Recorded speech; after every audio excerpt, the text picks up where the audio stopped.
नमस्कार मित्रों, जय हिंद। आप सभी को प्रिपरेशन आईएएस में स्वागत करता हूं, अभिनंदन करता हूं। आज हम सभी को देखना है कि साउथ अमेरिकी कॉन्टिनेंट के जो पॉलिटिकल मैप के बारे में हम सभी अध्ययन करेंगे। ये पॉलिटिकल मैप के बारे में देखेंगे। फिजिकल हम लोगों ने देखा। इस वीडियो से जो पॉलिटिकल से रिलेटेड कैसे प्रश्न पूछे जाते हैं उसके बारे में भी देखेंगे। तो सबसे पहले विशेष करके ध्यान रखिएगा कि ये जो क्या है कि ये साउथ अमेरिकी कॉन्टिनेंट का जो क्या है कि पॉलिटिकल मैप, तो इसमें आपको देखने को मिलेगा कि यहाँ से दो क्या आपको मुख्य अक्षांश रेखा गुजरती है। दो मुख्य अक्षांश रेखा गुजरती है। एक आपको मिलेगा कि 0 डिग्री, आपको देखोगे कि इक्वेटर यानी कि विषुवत रेखा गुजरती है कि 0 डिग्री क्या कि इक्वेटर कि आपको विषुवत रेखा गुजरती है। विशेष करके ध्यान रखिएगा 0 डिग्री। तो यहाँ पर विशेष करके ध्यान रखिएगा कि इक्वेटर जो विषुवत रेखा गुजरती है, तो इस विषुवत रेखा जो है, ये जो विषुवत रेखा है, ये 0 डिग्री ये कहां से गुजरती है, तो कितने देशों से गुजरती है इस साउथ अमेरिकी कॉन्टिनेंट में, इसके बारे में भी देखना है। तो यहाँ पर देखिएगा कि जो इक्वेटर है, एक तो आपको पश्चिमी क्षेत्र से अगर बात करें तो यहाँ पर देखना कि इक्वाडोर, ये जो क्या है कि इक्वाडोर से गुजर रही है। दूसरी आपको देखने को मिलेगा आपकी क्या कि कोलंबिया से गुजर रही है। दूसरी कहा कि ये कोलंबिया से गुजर रही है। ये विशेष करके ध्यान रखिएगा, ये किससे गुजर रही है, तो कोलंबिया। और तीसरी आपको क्या है कि ये ब्राजील का क्षेत्र है। किसका क्षेत्र है, तो ये ब्राजील का क्षेत्र है।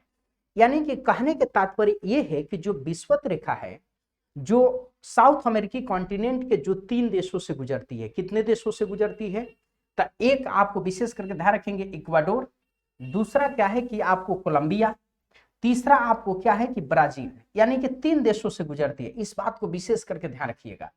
तो ये इक्वेटर से बात करें। दूसरी आपको विशेष करके ध्यान रखिएगा कि दूसरी की अगर बात करें हम सभी, तो दूसरा एक मुख्य अक्षांश जो है कि आपको ट्रॉपिक ऑफ कैप्रिकॉर्न, ये 23.5 डिग्री जो क्या है कि आपको कि ये मकर रेखा गुजरती है। ट्रॉपिक ऑफ क्या कैप्रिकॉर्न, इसको विशेष करके ध्यान रखिएगा कि ये क्या है कि मकर रेखा जो है, मकर रेखा जो 23.5 डिग्री क्या है कि 23.5 डिग्री जो साउथ जो है आपको कहां से गुजरती है, कितने देशों से गुजरती है साउथ अमेरिकी कॉन्टिनेंट का।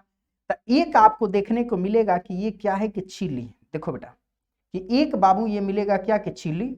दूसरा देखने को मिल रहा है कि ये क्या है कि क्षेत्र क्या है कि अर्जेंटीना का क्षेत्र है। कौन सा, अर्जेंटीना। तीसरा आपको जो मिल रहा है यहां पर विशेष करके ध्यान रखिएगा कि तीसरी की अगर हम सभी बात करें तो यहां पर एक मिलेगा क्या कि पराग्वे। कौन सा कि पराग्वे, ये पराग्वे देश। उसके बाद से एक आपको मिल रहा है क्या कि ये ब्राजील। तो ब्राजील बहुत ही इंपॉर्टेंट है, इसको विशेष करके ध्यान रखिएगा कि दोनों मुख्य अक्षांश से क्या हो रहा है कि ब्राजील, ये आपको ब्राजील से दोनों मुख्य अक्षांश रेखाएं जो गुजरती है, कौन से, तो एक ट्रॉपिक ऑफ कैप्रिकॉर्न और दूसरी क्या कि 0 डिग्री क्या इक्वेटर। ये दोनों कहां से गुजरती है, एकमात्र साउथ अमेरिकी कॉन्टिनेंट का एकमात्र ऐसा देश है आपको ब्राजील कि यहां से दोनों गुजर रहा है। तो इसको ध्यान रखिएगा कि ट्रॉपिक ऑफ जो कैप्रिकॉर्न है, तो आपको साउथ अमेरिकी कॉन्टिनेंट के कितने देशों से गुजरती है, तो एक आपको क्या हो गया कि चिली, दूसरा आपको क्या अर्जेंटीना, तीसरा आपको क्या पराग्वे और चौथा आपको क्या कि ब्राजील। यानी कि ये 4 देशों से गुजर रही है। यहां पर देख रहे थे हम लोग कितने कि ये 3 देशों से गुजर रही है। तो पहली चीज प्रश्न अगर पूछता है कि अगर मान लो कि प्रश्न पूछ लिया कि ईस्ट से वेस्ट की तरफ, ईस्ट में क्या है कि कैप्रिकॉर्न जो है आपको किसको, तो ब्राजील से, उसके बाद आपको पराग्वे से, उसके बाद से आपको क्या अर्जेंटीना से, उसके बाद आपको क्या है कि चिली से। इस बात को विशेष करके ध्यान रखिएगा। अब यहां पर कभी कभी क्या करता है कि जो प्रश्न पूछ लेता है कि जो मकर रेखा है यानी कि ट्रॉपिक ऑफ कैप्रिकॉर्न है, इस ट्रॉपिक ऑफ कैप्रिकॉर्न से क्या है कि सर्वाधिक नजदीक किसकी राजधानी स्थित है, तो पहला राजधानी की अगर बात करेंगे तो पराग्वे की क्या है, एसोसिएन है। उसके बाद दूसरी अगर राजधानी की बात करेंगे तो दूसरी राजधानी क्या है कि ब्यूनस आयर्स है नजदीक, और तीसरी आपको क्या है कि सेंटोस है, चिली की राजधानी। इसको बहुत इंपॉर्टेंट है, इस बात को विशेष करके ध्यान रखिएगा। बहुत प्रश्न पूछता है कि आपको विषुवत रेखा जो है कि साउथ अमेरिकी कॉन्टिनेंट के किन किन देशों से गुजरती है। तब विषुवत रेखा वो भी पूरब से अगर पश्चिम की तरफ की अगर बात करता है तो आपको विशेष करके ध्यान रखिए कि ब्राजील, उसके बाद कोलंबिया, उसके बाद क्या इक्वाडोर, है कि नहीं। इसको विशेष करके ध्यान रखिएगा।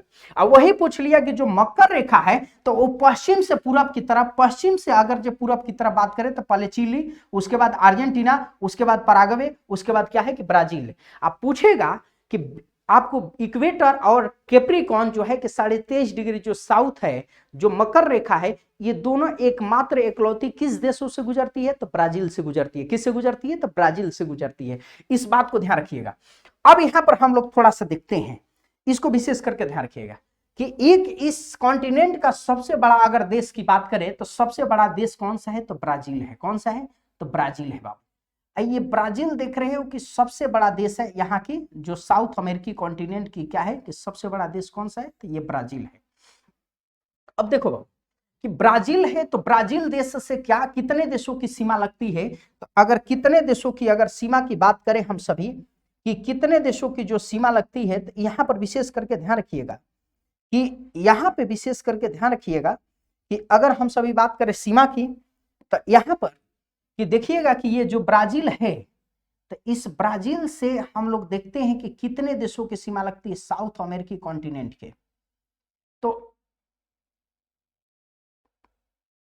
एक विशेष करके देखिएगा कि एक क्या है कि उरुग्वे, एक उरुग्वे, दूसरा आपको देखने को मिलेगा ब्राजील, सॉरी अर्जेंटीना, तीसरा जो आपको मिलेगा कि पराग्वे, और चौथा आपको क्या है कि बोलिविया, उसके बाद देख रहे हैं कि आपको पेरू पांचवा, छठा आपको देखने को मिलेगा क्या कि कोलंबिया, सातवां आपको क्या है कि वेनेजुएला, और आठवां आपको गुयाना, उसके बाद सूरीनाम नौवां, और 10वां फ्रेंच आपको गुयाना।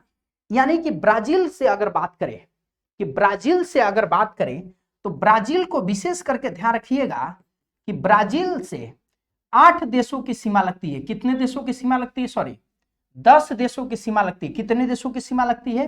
तो 10 देशों की क्या लगती है कि सीमा लगती है। कितने देशों की सीमा लगती है? तो 10 देशों की। तो ये 10 देशों को विशेष करके ध्यान रखिएगा। ब्राजील से कितने देशों की सीमा लगती है? तो 10 देशों की लगती है। ये इंपॉर्टेंट है। अब अगर मान लो कि यहां पर देख रहे हो, इसके बाद अगर सबसे ज्यादा सीमा की अगर बात करें तो यहां पर देखिएगा कि बोलिविया, बोलिविया से, या आपको क्या, सॉरी आपको अर्जेंटीना, अर्जेंटीना की अगर हम बात करते हैं तो अर्जेंटीना के बारे में देखिए, तो अर्जेंटीना दूसरा सबसे बड़ा देश है इस साउथ अमेरिकी कॉन्टिनेंट का। दूसरा सबसे बड़ा देश कौन सा है? तो अर्जेंटीना है। इस अर्जेंटीना से हम लोग देखते हैं कि किन किन देशों से सीमा लगती है। तो यहां पर विशेष करके ध्यान रखिएगा कि अर्जेंटीना की अगर हम बात करें तो एक लग रहा है कि उरुग्वे, दूसरा आपको देख रहे हैं कि इसका पराग्वे, तीसरा आपको देख रहे हैं क्या बोलिविया, और चौथा आपको देख रहे हैं किसका कि आपको जो लग रहा है सीमा, तो किसका लग रहा है बाबू कि आपको क्या है कि चौथा आपको चिली, और पांचवा आपको क्या है कि ब्राजील। यानी कि अर्जेंटीना से अगर बात करें कि अर्जेंटीना से अगर बात करें कि अर्जेंटीना देश से आपको कितने देशों की सीमा लगती है, तो अर्जेंटीना से अगर बात करते हैं तो विशेष करके ध्यान रखिएगा अर्जेंटीना से कितना, तो 5 देशों की कितने की सीमा लगती है? तो 5 देशों की सीमा लगती है। कितने देशों की सीमा लगती है? तो 5 देशों की सीमा लगती है। तो इसके बारे में विशेष करके ध्यान रखिए। अब यहां पर देखना कि एक बहुत ही इंपॉर्टेंट यहां पर विशेष करके ध्यान रखिएगा कि एक चिली है, और इस चिली की अगर बात करते तो चिली से देखो कि चिली की जो राजधानी है वो देखना कि यहाँ पर ये सेंटियागो है, सॉरी क्या है? तो सेंटियागो है। कौन सी है? तो सेंटियागो। ये सेंटियागो है और सेंटियागो राजधानी है। और इस सेंटियागो, तो चिली से देखिएगा कि एक अर्जेंटीना, दूसरी जो है अर्जेंटीना के बाद देख रहे हो कि आपको बोलिविया, बोलिविया के बाद आपको क्या है कि पेरू। यानी कि इससे कितने देशों की सीमा लग रहा है? तो 3 देशों की। कितने देशों की सीमा लग रहा है? तो 3 देशों की। कितने देशों की सीमा लग रहा है? 3 देशों की। उसके बाद विशेष करके ध्यान रखिएगा कि अगर हम बात करते हैं कि यहां पर देखिए कि बोलिविया जो है, बोलिविया बहुत ही इंपॉर्टेंट है। यहां पर विशेष करके ध्यान रखिएगा कि अगर हम बोलिविया की बात करते हैं तो बोलिविया से इस जो है क्षेत्र है, तो इस बोलिविया से कितने देशों की सीमा लगती है? तो एक तो पहले तो ब्राजील सबसे बड़ा जो देश, दूसरा क्या है कि अर्जेंटीना आपको देखने को मिल रहा है कि अर्जेंटीना से भी लग रहा है यहाँ पर, तीसरे क्या है कि पराग्वे से भी लग रहा है, चौथा आपको देखने को मिल रहा है कि चिली से भी लग रहा है।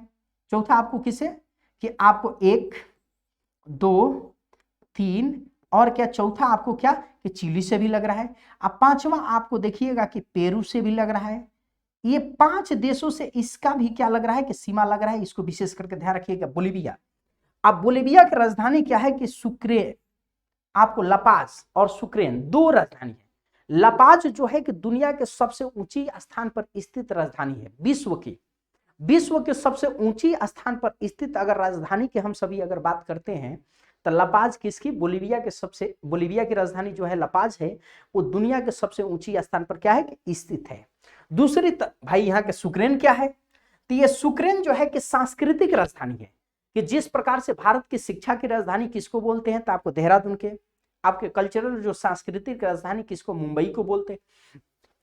तो यहां पर जो क्या है कि ये सुक्रेन जो क्या है, तो ये सांस्कृतिक राजधानी है, और ये लपाज जो है विशेष करके ध्यान रखिएगा, ये सबसे ऊंची स्थान पर क्या है कि स्थित एक राजधानी है, इसको विशेष करके ध्यान रखिएगा। नेक्स्ट हम सभी देखते हैं कि आपको विशेष करके ध्यान रखिएगा कि पेरू के बारे में, कि ये पेरू की अगर हम बात करते हैं तो पेरू के देखो बाबू, ये जो पेरू है आपको इन क्षेत्रों में जो पैसिफिक, इसकी राजधानी जो है लीमा।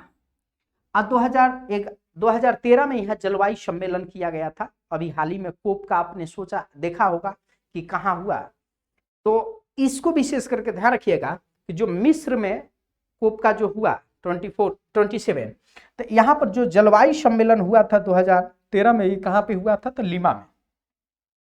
तो इसके साथ अगर बाउंड्री की बात करें तो इसके साथ देखिएगा कि एक तो चिली की बाउंड्री लग रहा है, दूसरी आपको किसकी लग रहा है कि बोलीविया के लग रहा है, ये बोलीविया के लग रहा है, तीसरी आपको देख रहे हैं कि ये ब्राजील को भी लग रहा है, इसके बाद आपको देख रहे हैं कि इक्वाडोर के भी लग रहा है यहाँ पे, उसके बाद क्या कि कोलंबिया के भी लग रहा है यहाँ पर, विशेष करके ध्यान रखिएगा।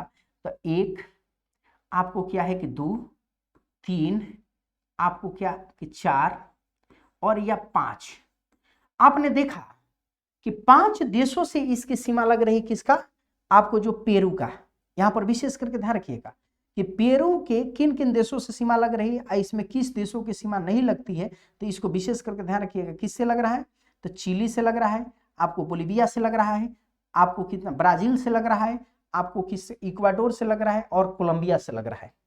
इसके बाद अगर जो हम बात करें कि एक देख रहे हो कि इसकी जो है इक्वाडोर है, इक्वाडोर की राजधानी क्या है कि क्विटो।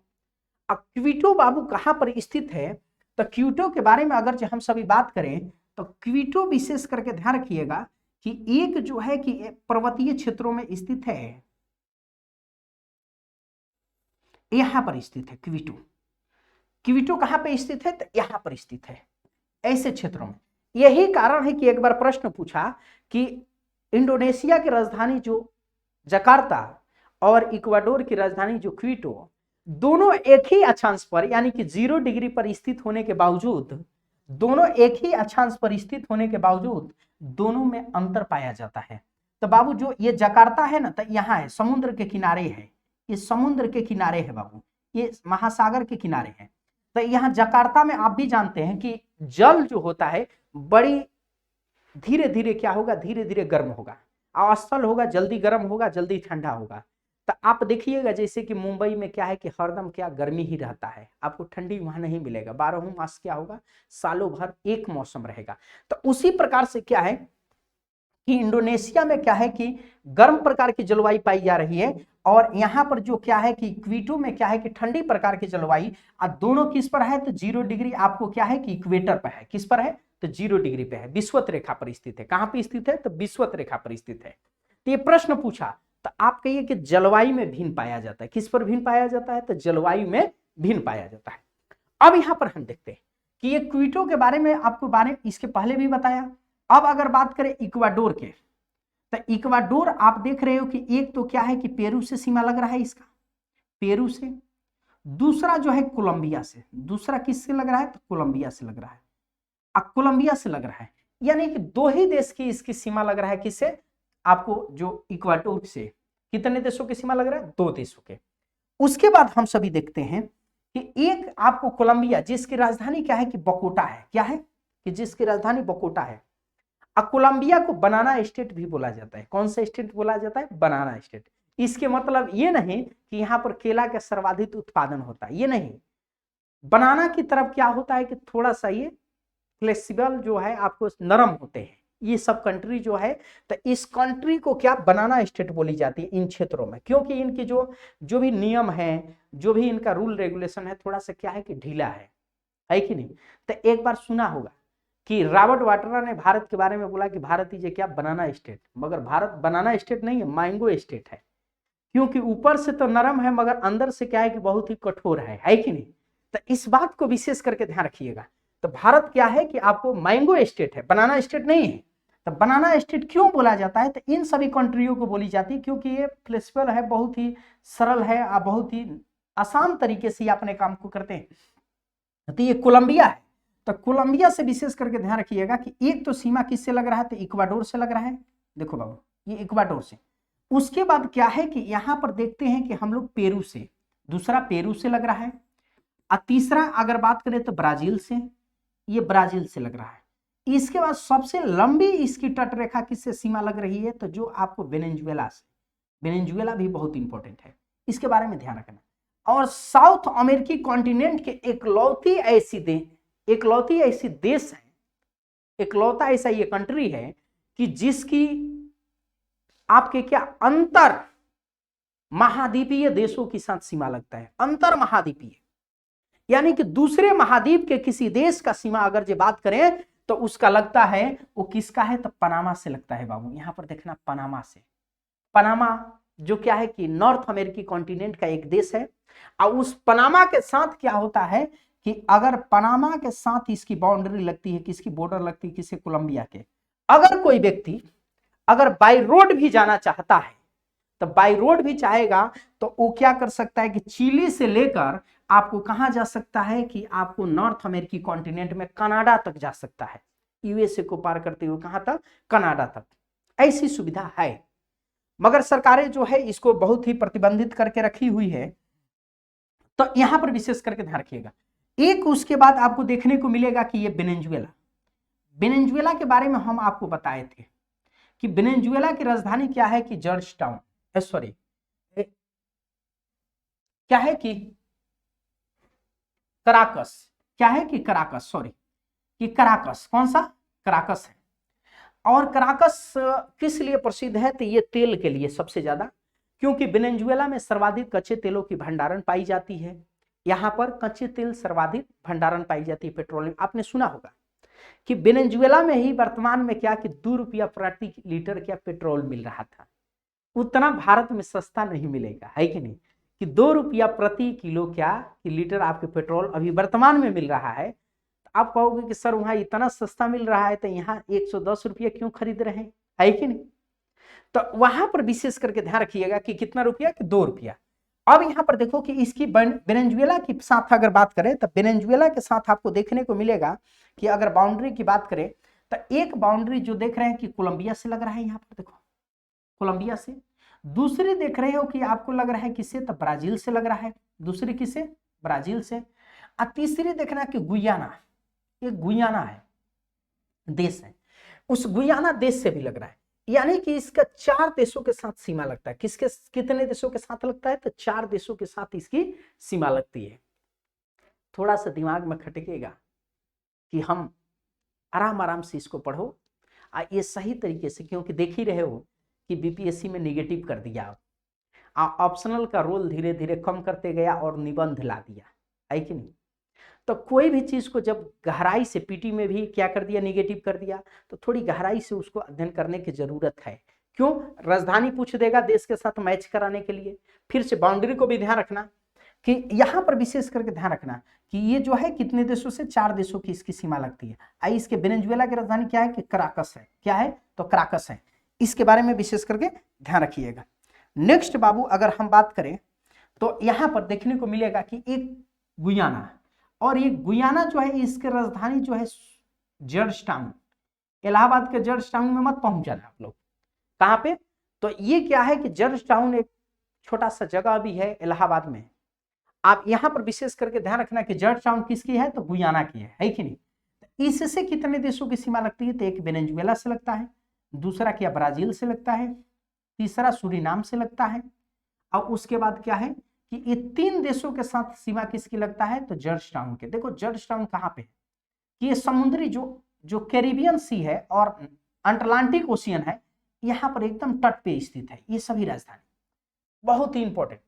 इसके बाद विशेष करके ध्यान रखिएगा कि अगर बात करते हैं कि एक देखना कि यहाँ पर सूरीनाम मिलेगा, और सूरीनाम का पैरामोडेना या पैरामोरेबा, कि पैरामोडेना जो है कि इसकी राजधानी जो क्या है कि क्या है, पैरामोडेना है सूरीनाम की, इसको विशेष करके ध्यान रखें। फिर फ्रेंच गुयाना जिसकी राजधानी क्या है कि केनिन है, इसको विशेष करके ये सभी राजधानी है। एक आपको उरुग्वे जिसकी राजधानी हमने मोंटेविडियो, अर्जेंटीना की राजधानी क्या है कि ब्यूनस आयर्स। अर्जेंटीना वर्तमान समय में बहुत चर्चा में बना है, क्यों कि आप जान रहे हैं कि फीफा वर्ल्ड कप ने इसने अभी हाल ही में जीता भी है, जिसने 21 को फ्रांस को हराकर जीता है। अब ये जो है कि अर्जेंटीना बहुत चर्चा में बना हुआ है, इसको विशेष करके ध्यान रखिएगा। इसकी जो राजधानी ब्यूनस आयर्स है, इस साउथ अमेरिकी कॉन्टिनेंट के सबसे ज्यादा क्या कि मांस निर्यातक राजधानी, सबसे ज्यादा मांस निर्यातक राजधानी। मैंने बताया भी था कि पंपास यहीं पर घास के मैदान है, जहां पर अल्फा अल्फा युक्त घास पाया जाता है। और दूसरी चीज क्या है कि ये जो अर्जेंटीना है, यहाँ के सबसे बड़ा गेहूं उत्पादक देश भी है। किसका? कि साउथ अमेरिकी कॉन्टिनेंट का सबसे बड़ा गेहूं उत्पादक देश कौन सा है? तो अर्जेंटीना है। इस बात को ध्यान रखिएगा। दो चीज, मांस उत्पादक कौन सा है? मांस का ब्यूनस आयर्स, मगर विश्व के सबसे ज्यादा अगर मांस उत्पादन की बात करें तो आपको कहां? शिकागो विशेष करके अमेरिका में मिलेगा, तो इसको ध्यान रखिए। नेक्स्ट अब देखो बाबू, यहां पर एक मिलेगा कि जो इक्वेटर है ये 0 डिग्री, इसके बगल में, इसके दक्षिण में एक साओ पोलो एक मिलेगा, कि विशेष करके ध्यान रखिएगा कि ये साओ पोलो क्या है कि एक नगर है। और साओ पोलो क्या है? अर्जेंटीना के एक नगर है जो दक्षिणी गोलार्ध की सबसे बड़ा नगर है। यानी कि दक्षिणी गोलार्ध की सबसे बड़ी अगर नगर की बात करें तो कौन सा है? तो साओ पोलो। उत्तरी गोलार्ध की बात नहीं कर रहे कि, यानी कि कहने का तात्पर्य यह है कि इसका जो दक्षिणी गोलार्ध की सबसे बड़ा अगर नगर की बात करते हैं तो कौन सा है? तो साओ पोलो है। कौन सा है? Sao Paulo. और साओ पोलो को कॉफी बंदरगाह भी बोला जाता है। क्या बोला? सॉरी, कॉफी मंडी भी बोला जाता है। विश्व के कॉफी मंडी किसको बोला जाता है? साओ पोलो को बोला जाता है, क्योंकि पूरी ब्राजील में जो कॉफी या कहवा का उत्पादन होता है उसको सारे ब्राजील से आपको कहां लाया जाता है? तो साओ पोलो लाया जाता है। इस साओ पोलो से क्या किया जाता है कि एक सेंटोस बंदरगाह है, इस सेंटोस बंदरगाह है, इसी सेंटोस बंदरगाह तक लाया जाता है। इस बंदरगाह से आपको क्या कि विदेशों में भेजा जाता है, कि यहां पर एक रेलवे लाइन बनाई गई है जिसे कॉफी लाइन भी बोली जाती है। विशेष करके ध्यान रखिएगा, ये सेंटोस है। सेंटोस के बारे में विशेष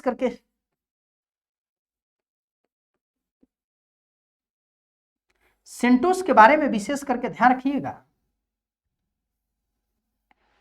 कि सेंटोस के बारे में अगर कि ये जो सेंटोस है, ये इसे विश्व के कॉफी बंदरगाह भी बोला जाता है। तो यहां पर कहां से कॉफी लाई जाती है? तो साओ पोलो से लाई जाती है। कहां? सेंटोस से अन्य देशों के भेजा जाता है। विशेष करके इसको ध्यान रखेंगे। तो सेंटोस दुनिया के सबसे बड़ी क्या है कि कॉफी बंदरगाह है, इसको विशेष करके ध्यान रखिएगा। और साओ पोलो क्या है कि दक्षिणी गोलार्ध की सबसे बड़ी क्या है कि नगर है। नेक्स्ट एक आपको मिलेगा ब्राजील का जो रियो डी जेनेरो। और रियो डी जेनेरो जो है कि बहुत ही इंपॉर्टेंट आपको यहाँ के क्या है कि नगर है। यहाँ पर क्या ओलंपिक खेला गया था, आपको पता है। इसे भव्य नगर, विश्व के भव्य नगर के नाम से भी क्या है कि ये प्रसिद्ध है। कि विश्व के सबसे भव्य नगर किसे कहते हैं? तो आपको रियो डी जेनेरो के कहते हैं। क्या कहते हैं? रियो डी जेनेरो को। और रियो डी जेनेरो देखो बाप कि ये कहाँ है? तो सेंटोस से आपको क्या है, सॉरी सेंटोस से ऊपर है। यहाँ पर विशेष करके ध्यान रखिएगा, यहीं पर ओलंपिक का आयोजन किया गया था। आपको जानते ही हैं कि बहुत ही इंपॉर्टेंट क्या है कि ये नगर है, इसे भव्य नगर कहा जाता है। दुनिया के भव्य नगर, विश्व के सबसे बड़ी भव्य नगर किसे कहा जाता है? रियो डी जेनेरो को कहा जाता है। फिर उसके बाद हम सभी आगे कभी भी मौका मिलेगा तो इसमें देखेंगे। सॉरी, अब देखो बाबू कि इसका क्या है कि इसमें से क्या है कि कितने देशों के सीमा जो क्या है कि महासागरों से लगता है। तो इसमें विशेष करके ध्यान रखिएगा कि कोलंबिया को भी महासागर से लग रहा है। दूसरे आपको देख रहे हो कि वेनेजुएला को भी लग रहा है। तीसरा आपको देख रहे हो कि गुयाना, चौथा आपको क्या है कि सूरीनाम, पांचवा आपको देख रहे हो कि फ्रेंच गुयाना, छठा आपको क्या है कि ये ब्राजील, और सातवां आपको देखने को मिलेगा कि सातवां आपको देश जो क्या है कि ये आपको उरुग्वे, फिर से क्या है कि ये अर्जेंटीना, आठवां, फिर उसके बाद देखना बाबू कि ये नौवां जो देश है क्या है कि ये आपको चिली, फिर उसके बाद आप देख रहे हो कि पेरू से भी लग रहा है 10वां, फिर 11वां आपको देख रहे हो क्या कि इक्वाडोर, है कि नहीं। 11 देशों से जो क्या है कि जलीय सीमा लगती है। कितने सीमा लगती है तो विशेष करके ध्यान रखिएगा कि जलीय सीमा की अगर बात करें तो कितना देशों से लग रहा है बाबू, तो 11 देशों से। ये साउथ अमेरिकी कॉन्टिनेंट का जो है, साउथ अमेरिकी कॉन्टिनेंट का कितने देशों की सीमा, जलीय सीमा लगती है कितने देशों का, तो 11 देशों के लग रहा है। दूसरी चीज, स्थल रुद्ध यहाँ पर जो इंपॉर्टेंट देश कौन सा है जिसकी सीमा किसी जलीय भागों से नहीं लगती है, तो इसमें जो सबसे इंपॉर्टेंट जो है, दो ऐसे देश हैं जिसकी सीमा किसी जलीय भागों से नहीं लगता है। तो एक देखना बाबू कि पराग्वे, देखो यहाँ पे क्या है कि ये पराग्वे, और दूसरी क्या है कि बोलीविया। ये दोनों देश को याद रखना है, ये दोनों देश ही पूछता है कि साउथ अमेरिकी कॉन्टिनेंट का कौन सा ऐसा देश है कि जिसका महासागर से उसकी सीमा नहीं लगता है या जलीय भागों से उसकी सीमा नहीं लगता है। स्थल रुद्ध देश है, माने कि बीच में है, तो उसका किस स्थलीय भागों से खाली लगता है। तो आपको याद रखना कि स्थलीय भागों से किसका, तो बोलीविया से लगता है, और किसका आपको आपको क्या, पराग्वे से लगता है कि नहीं। तो इस दो देशों को विशेष करके ध्यान रखिएगा, दो देशों की क्या है कि आपको सीमा किससे लगता है, स्थल भागों से खाली लग रहा है, इसको विशेष करके ध्यान रखिएगा। बाकी जो भी देश है उन सभी देशों की जो सीमा क्या लगती है कि जलीय भागों से लगती है, इस बात को भी विशेष करके ध्यान रखिएगा। उसके बाद देखना,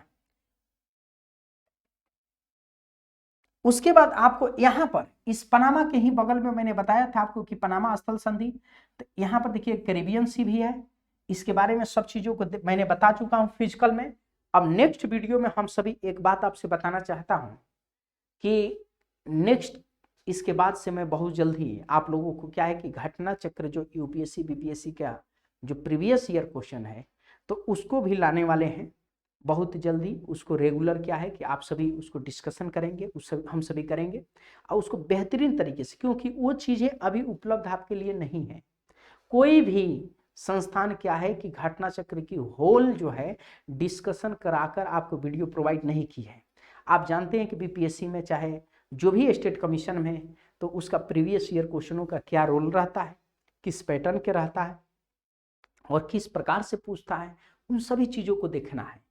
तो आप जानिएगा, तो इसके बारे में विशेष करके आप जब भी पढ़िए तो आप एटलस लेकर एटलस के साथ पढ़िए, उसको देखते रहिए कि कहाँ से कौन सी रेखा गुजरती है, कितनी जो देश है जिसके जलीय सीमों से लगता है, कितने देश के बाउंड्री किसी अन्य देशों से लगता है।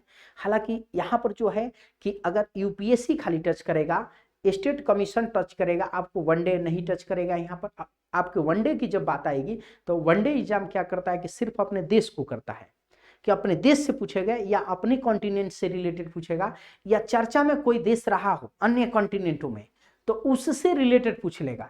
हालांकि पूछ सकता है कि आपको अर्जेंटीना के बारे में, फ्रांस के बारे में पूछ सकता है, क्योंकि वर्तमान समय में फीफा जो वर्ल्ड कप बहुत चर्चा के विषय बना रहा है। तो आप सभी को जय हिंद।